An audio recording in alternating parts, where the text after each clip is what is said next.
Hi പ്രിയമുള്ള സുഹൃത്തുക്കളെ, European രാജ്യങ്ങള് എത്ര സന്തോഷമായും എത്ര ജനാധിപത്യപരമായും മുന്നോട്ട് പോയിരുന്ന രാജ്യങ്ങളാണ്. സ്വീഡൻ, അതുപോലെ യൂറോപ്പ്, ഫ്രാൻസ്, ഇവരൊക്കെ വളരെ മനുഷ്യനെ മനുഷ്യനായി കണ്ടിരുന്ന, മനുഷ്യന് മനുഷ്യന്റേതായിട്ടുള്ള അവകാശങ്ങൾ ഉണ്ട് എന്ന് വിശ്വസിക്കുകയും അത് പ്രായോഗിക തലത്തിൽ കൊണ്ടുവരാൻ വേണ്ടി ബുദ്ധിമുട്ടുകയും ചെയ്തിരുന്ന രാജ്യങ്ങളാണ്.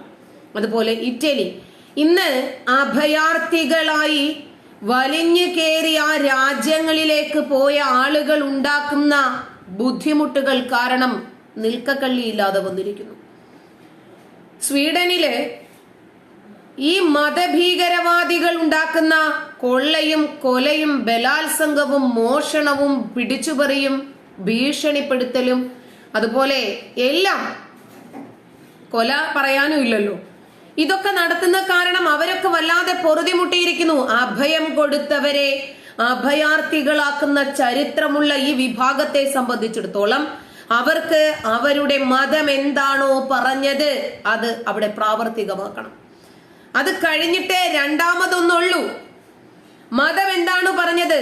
മതകർമ്മങ്ങളെ, മതവിശ്വാസങ്ങളെ, മതചര്യകളെ, മതപ്രമാണങ്ങളെ, മതപ്രവാചകനെ, ഒരു മുസ്ലിം അല്ലാഹുവിനെ ആരെങ്കിലും എതിർക്കുകയോ നിഷേധിക്കുകയോ വിശ്വസിക്കാതിരിക്കുകയോ തിരിച്ചു ചോദ്യങ്ങൾ ചോദിക്കുകയോ ചെയ്താൽ അവന്റെ എതിർദിശകളിൽ നിന്ന് കൈകാലുകൾ ഛേദിക്കണമെന്നും അവനെ കൊല ചെയ്യണമെന്നും നാട് കടത്തണമെന്നും നിന്ദ്യമായി ശിക്ഷിക്കണം.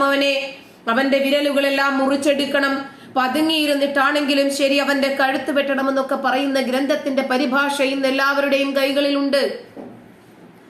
നിങ്ങളുടെ പഴയ ചട്ടിയിലെ സാമ്പാർ ഉണ്ടല്ലോ, പുതിയ കുപ്പിയിലാക്കി കൊടുത്താൽ ആളുകൾക്കത് ബോധ്യപ്പെടും, ആളുകൾക്കത് മനസ്സിലാകും. ഇന്ന് അഭയാർത്ഥികളെ സ്വീകരിച്ചതിന്റെ പേരിൽ ഈ മുസ്ലിം തീവ്രവാദികൾ കാരണം സമാധാനം നഷ്ടപ്പെട്ടിരിക്കുന്ന ബ്രിട്ടന്റെ അവസ്ഥയാണ് മാധ്യമങ്ങൾ നമുക്ക് മുമ്പിൽ തുറന്നു കാണിക്കുന്നത്.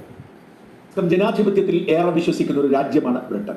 അവരുടെ ഉയർന്ന ജനാധിപത്യ ബോധമാണ് വാസ്തവത്തിൽ നമുക്ക് എളുപ്പത്തിൽ സ്വാതന്ത്ര്യം നേടിത്തന്നത് പോലും.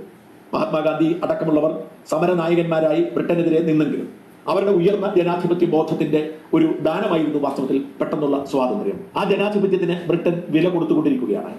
ലോകത്തിന്റെ നാനാഭാഗത്തുള്ള അഭയാർത്ഥികളെ രണ്ട് കൈയും നീട്ടി സ്വീകരിച്ച് അവർക്ക് വീടും തൊഴിലും കൊടുത്ത് അവർക്ക് രാഷ്ട്രീയ അധികാരം വരെ കൊടുത്ത് ബ്രിട്ടൻ പണി ചോദിച്ചു വാങ്ങുകയാണ്.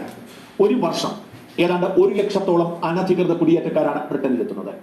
അതായത് കടൽ കടന്നും മരുഭൂമി കടന്നും കള്ള വിസയെടുത്തും വിസിറ്റിംഗ് വിസയിലെത്തി തുടർന്നുമൊക്കെയായി 1 ലക്ഷത്തിലധികം പേർ ഓരോ വർഷവും അവിടെ എത്തിക്കൊണ്ടിരിക്കുന്നു. ഇങ്ങനെ അഭയാർത്ഥികളായി കടൽ കടന്നെത്തുന്നവർ അർഹതയുള്ളവരാണോ എന്ന് പോലും പരിഗണിക്കാതെ അവരെ നല്ല ഹോട്ടലിൽ താമസിപ്പിച്ച് ഭക്ഷണം കൊടുത്ത് ജോലി കൊടുത്ത് സംരക്ഷിക്കുകയാണ് ബ്രിട്ടൻ.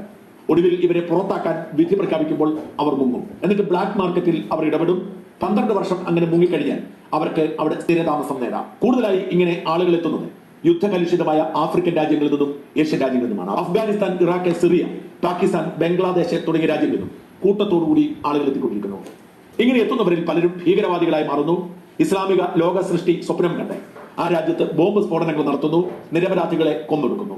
എന്നിട്ടും പാഠം പഠിക്കാതെ അവരെ നിയന്ത്രിക്കാൻ ഭയന്ന് അവർക്ക് രാഷ്ട്രീയ അധികാരം കൂടി കൈമാറുകയാണ് ബ്രിട്ടീഷ് രാഷ്ട്രീയം. അങ്ങനെയാണ് ബ്രിട്ടന്റെ ഭാഗമായ ബ്രിട്ടൻ ഇതെല്ലാം ചെയ്തു കൂട്ടിയപ്പോൾ ബ്രിട്ടനെ മനസ്സിലാക്കാനല്ല അവര് ശ്രമിച്ചത്. പ്രത്യേകിച്ച് തുർക്കി, അഫ്ഗാനിസ്ഥാൻ, പാകിസ്ഥാൻ, സിറിയ, ഇവിടെ നിന്ന് കുടിയേറി വരുന്ന ആളുകളുടെ ഇന്റൻഷൻ എന്താണ് എന്ന് മനസ്സിലാക്കണം. 1. 2, അവര് റെഫ്യൂജി ക്യാമ്പുകളിൽ അർഹരാണോ അനർഹരാണോ എന്ന് തിരിച്ചറിയണം. ഇക്കഴിഞ്ഞ ദിവസം ഇറ്റലിയിലേക്ക് കുടിയേറാൻ വേണ്ടി പോയ അഭയാർത്ഥികളാണ് എന്ന വ്യാജേന ഇറ്റലിയെ കീഴടക്കാൻ വേണ്ടി പോയതാണ്. 13,000-ഓളം ആളുകൾ സഞ്ചരിച്ച ബോട്ടുകളാണ് കടലിൽ മുങ്ങിയത്. മാനുഷിക പരിഗണന കൊടുക്കാൻ അർഹരല്ല ഇവർ. കാലുകുത്തുന്ന സ്ഥലമെല്ലാം സ്വന്തമാക്കാനാണ് ഇവർക്ക് ആഗ്രഹം. ഫ്രാൻസ്, സാമുവൽ പാറ്റി എന്ന അധ്യാപകന്റെ കഴുത്തറുത്തെടുത്തത് ഒരു 18 വയസ്സുകാരനായ സ്വന്തം വിദ്യാർത്ഥിയായിരുന്നു. അതോടെ മാക്രോൺ ഏതാണ്ട് നല്ലൊരു പാഠം അങ്ങ് പഠിച്ചു. ആദ്യം അവർക്ക് വേണ്ടത് ഇസ്ലാമിക അധികാരം സ്ഥാപിച്ച രാജ്യത്ത് നിന്ന് ഇസ്ലാമിക ഭീകരവാദികളായ അധികാരികളിൽ നിന്ന് രക്ഷപ്പെടുക എന്നതാണ്. ജീവൻ മാത്രം കയ്യിൽ പിടിച്ചവർ നെട്ടോട്ടമോടുകയാണ്. ഒരു എത്തിക്കഴിഞ്ഞാൽ ഇനിയും അവർക്ക് നിൽക്കണം, നിന്നു കഴിഞ്ഞാൽ ഇരിക്കണം, ഇരുന്നു കഴിഞ്ഞാൽ കിടക്കണം, പിന്നീട് അവർക്ക് എല്ലാവരെയും കിടത്തണം, പിന്നീട് അവർക്ക് പള്ളികൾ വേണം, വീടുകൾ വേണം, പിന്നീട് അധികാരം വേണം, അവരുടെ ആരാധനകൾ സംരക്ഷിക്കപ്പെടണം എന്നു തുടങ്ങി ഒട്ടനവധി ആവശ്യങ്ങളുമായി ആ രാജ്യത്തിന്റെ സമാധാനം ഇവർ കാർന്നു തിന്നു തുടങ്ങും. നമ്മൾ അഭയാർത്ഥികളാണ് എന്ന് ഔചിത്യബോധമില്ലാത്ത ഇവരുണ്ടോ മനസ്സിലാക്കുന്നു? 2047 ഈ നാടിനെ ഇസ്ലാമിക രാജ്യമാക്കി മാറ്റാൻ വേണ്ടി വന്ന പാകിസ്ഥാനികളെ നമുക്കിന്നറിയാം. പാകിസ്ഥാൻ ഭാഗിച്ചു പോയി, വീണ്ടും മാതൃരാജ്യത്തേക്ക് കയറി വന്ന് നമുക്ക് അഭയം വേണമെന്ന് പറഞ്ഞ് ആദ്യം ചോദിച്ചു വരുന്നു. വീണ്ടും ഈ മാതൃരാജ്യത്തെ പിളർക്കാനും 2047 മറ്റൊരു പാകിസ്ഥാൻ ഉണ്ടാക്കുമെന്നും പറഞ്ഞിട്ടാണ് ഇവിടെ ജമാഅത്തെ ഇസ്ലാമി പോലെ, പോപ്പുലർ ഫ്രണ്ട് പോലെ, SDPI പോലെയുള്ള തീവ്രവാദികൾ വല്ലാതെ ബഹളം കൂട്ടുന്നത്. കഴിഞ്ഞ ദിവസം മുസ്ലിം ലീഗിന്റെ ഒരു സ്ത്രീയാണ് പറഞ്ഞത്, 2047 വരെ കാത്തിരിക്കാൻ ഞങ്ങൾക്ക് മനസ്സില്ല, 2024 അതായത് 9 മാസം കൂടെ കഴിഞ്ഞാൽ ഞങ്ങൾ ഇസ്ലാമിക രാജ്യം സ്ഥാപിക്കും, അവിടുത്തെ പ്രധാനമന്ത്രിയാകാൻ വേണ്ടിയിട്ട് ഇപ്പോഴേ പെണ്ണുമ്പുള്ള സ്വപ്നം കണ്ടുകൊണ്ട് നടക്കുക. സ്കോട്ട്ലൻഡ് എന്ന പ്രവിശ്യയുടെ മുഖ്യമന്ത്രിയായി അല്ലെങ്കിൽ ഫസ്റ്റ് മിനിസ്റ്ററായി ഹംസ യൂസഫ് എന്ന പാകിസ്ഥാൻ വംശജൻ ചുമതലയേൽക്കുന്നത്. ഏതാനും ദിവസങ്ങൾക്ക് മുമ്പാണ് അദ്ദേഹം തെരഞ്ഞെടുക്കപ്പെടുന്നത്. ഇന്നലെയായിരുന്നു അദ്ദേഹം ചുമതലയേറ്റത്. നമ്മളിപ്പോഴും ശ്രദ്ധിക്കേണ്ടത് യുണൈറ്റഡ് കിങ്ഡം അല്ലെങ്കിൽ UK അല്ലെങ്കിൽ ബ്രിട്ടൻ എന്ന് പറയുന്ന ഈ രാജ്യത്തിന്റെ ഒരു സ്വതന്ത്ര പ്രവിശ്യയാണ് സ്കോട്ട്ലൻഡ്. 1700 സ്കോട്ട്ലൻഡും ഇംഗ്ലണ്ടും ഒരുമിക്കുന്നത്. അന്ന് മുതൽ ബ്രിട്ടന്റെ ഭാഗമാണ് സ്കോട്ട്ലൻഡ്. ബ്രിട്ടീഷ് പാർലമെന്റിലേക്ക് തെരഞ്ഞെടുപ്പ് നടക്കുമ്പോൾ സ്കോട്ട്ലൻഡിലും MP മാരുണ്ട്. സ്കോട്ടിഷ് MP-ക്കും ബ്രിട്ടന്റെ പ്രധാനമന്ത്രിയാവാം. അങ്ങനെ ആയിട്ടുമുണ്ട്. ടോണി ബ്ലെയറിന് ശേഷം ലേബർ പാർട്ടിയുടെ പ്രതിനിധിയായി ബ്രിട്ടന്റെ പ്രധാനമന്ത്രിയായത് സ്കോട്ട്ലൻഡുകാരനായ ഗോർഡൻ ബ്രൗൺ ആയിരുന്നു. സ്കോട്ട്ലൻഡിലെ ഏറ്റവും വലിയ രാഷ്ട്രീയ പാർട്ടി ലേബർ പാർട്ടിയോ കൺസർവേറ്റീവ് പാർട്ടിയോ അല്ല, SNP ആണ്, സ്കോട്ടിഷ് നാഷണലിസ്റ്റ് പാർട്ടി. ആ പാർട്ടിയാണ് സ്കോട്ട്ലൻഡിന്റെ ചീഫ് മിനിസ്റ്റർ പദവി അല്ലെങ്കിൽ ഫസ്റ്റ് മിനിസ്റ്റർ പദവി കൈവച്ചിരിക്കുന്നത്. നിക്കോളാസ് സ്റ്റേർജൻ കഴിഞ്ഞ മാസം നാടകീയമായി രാജിവെച്ചപ്പോൾ പുതിയ നേതാവിനെ തെരഞ്ഞെടുത്തു. ഈ പൊളിറ്റിക്കൽ കറക്റ്റ്നെസ്സിൽ വിശ്വസിക്കുന്നത് കൊണ്ട് പാകിസ്ഥാൻ വംശജനായ, അതായത് 60കളിൽ പാകിസ്ഥാൻ വംശജനായ ഹംസ യൂസഫ് അവിടുത്തെ ഫസ്റ്റ് മിനിസ്റ്ററായി. സത്യപ്രതിജ്ഞ ചെയ്തപ്പോൾ തന്നെ ഹംസ യൂസഫ് പറഞ്ഞത്, ഞങ്ങൾക്കിനി ബ്രിട്ടന്റെ ഭാഗമായി തുടരണ്ട, അതുകൊണ്ട് തന്റെ ഏറ്റവും പ്രധാനപ്പെട്ട അജണ്ട സ്കോട്ട്ലൻഡിനെ ഒരു സ്വതന്ത്ര രാജ്യമാക്കുകയാണ്. അത്യാവശ്യം സായിപ്പിന്റെ കാഞ്ഞ വിളവും ബുദ്ധിയും കാരണം സായിപ്പിന് കിട്ടിയതാണിത്. കുറെ കാലം ഇന്ത്യയെ അടക്കി ഭരിച്ചതല്ലേ, അഭയം കൊടുത്തപ്പോൾ മുസ്ലിങ്ങള് അവരുടെ തനിനിറം കാണിക്കുമെന്ന് ചിന്തിച്ചില്ല അല്ലേ? അപ്പോ ബ്രിട്ടന് പണി കിട്ടി തുടങ്ങി കഴിയുമ്പോൾ അവർക്ക് മനസ്സിലാകും, നമ്മളൊരു സഹായം ചെയ്തതാണല്ലോ. രക്ഷപ്പെടുത്താൻ വേണ്ടി ഒരു കയറെറിഞ്ഞു കൊടുത്തപ്പോൾ ആ കയറിന്റെ അറ്റത്ത് പിടിച്ച് വലിച്ച് നമ്മളെ കൂടി വലിച്ച് അതിനകത്തേക്ക് ഇടുകയാണെന്ന് ബ്രിട്ടൻ തിരിച്ചറിയും. അതുപോലെ അമേരിക്കയും തിരിച്ചറിയാൻ പോകുന്നതേ ഉള്ളൂ. അമേരിക്കയിലെ വാഷിംഗ്ടണിൽ കഴിഞ്ഞ ദിവസമാണ് നാദിയ എന്ന് പറയുന്ന ഒരു സ്ത്രീ ജഡ്ജായി സത്യപ്രതിജ്ഞ ചെയ്തത്.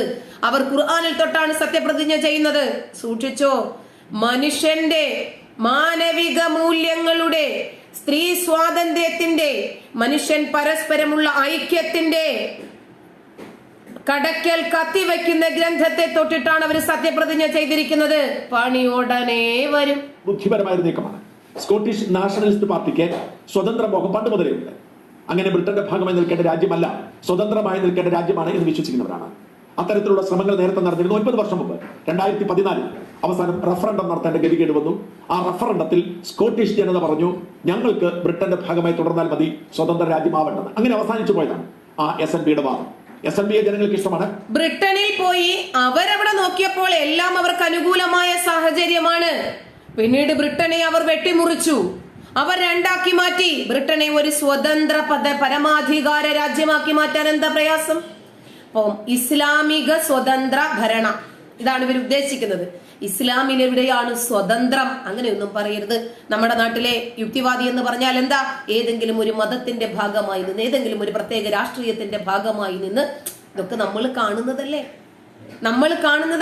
ആരാണ് നമ്മുടെ നാട്ടിലെ മതേതരൻ? ഏതെങ്കിലും ഒരു മതത്തിന് വേണ്ടി, ഒരു വർഗത്തിന് വേണ്ടി, ഒരു വിഭാഗത്തിന് വേണ്ടി തീവ്രമായി വാദിക്കുന്ന ആളുകളും നമ്മുടെ നാട്ടിലെ മതേതരന്മാരാ. അപ്പോൾ ബ്രിട്ടന് കിട്ടിയ പാഠം ഇനി ഇന്ത്യക്കും കിട്ടും കേട്ടോ, നോക്കി നിന്നിട്ടില്ലെങ്കിൽ.